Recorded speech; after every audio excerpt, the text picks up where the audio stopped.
These are very nice hats, but there's a few things I want to show you to notice about the style of Jewish fedora versus other fedoras. The band is going to be between 1 inch to 1 5/8 inches. That's about as thick as it will go. You rarely see 2 inch. You're going to see a center crease, and you're going to see 2 front pinches.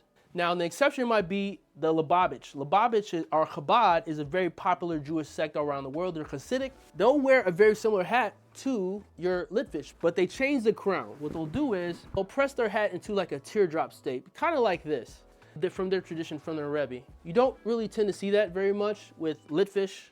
It's more of a Chabad thing. It's more like a Stetson style. I think Stetson, they make their hats, comes like that with a teardrop shape. Now, I want you to notice also the ribbon typically will be 1 ribbon in the front, and in the back, 2 pieces there. And that's what you tend to see no matter what the brand is. Also, sometimes you'll see a wind string, but people don't use them in the Jewish community. And I remember I started wearing it with the wind string, and people would always comment that, hey, you got something hanging off your hat.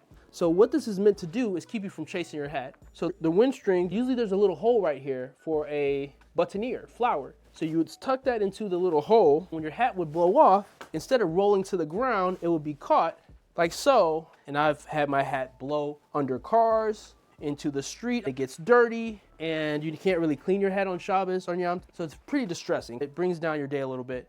Mostly what I do now, if I know that there's a gust of wind coming, I'll kind of just pull my hat down, make sure it's on my head securely. Let's talk about how you wear the hat. So I already talked about that typically Jewish men will wear the back up. You could flip it down, but you'll very rarely see Orthodox men do that. Now, sometimes they'll wear the front down like so. It's a more of a formal look.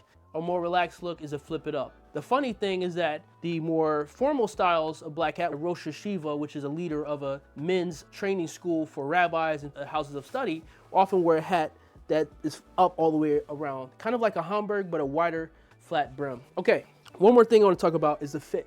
A lot of times if you go online and you ask, hey, how should I have my hat fit? Non-Jews wear the hat very low. They'll wear it very low on the eyebrows. They'll wear it very low on the ears. That is not the way Jews wear our hats. We typically wear our hats with a nice good amount of space between the hat and the ear, a higher look. That's the typical Jewish look, is to wear a little bit higher. It's a little bit more perched, almost perched up on the head, just a little bit. That's just the style. All right, please like and subscribe and click on one of the videos above for more.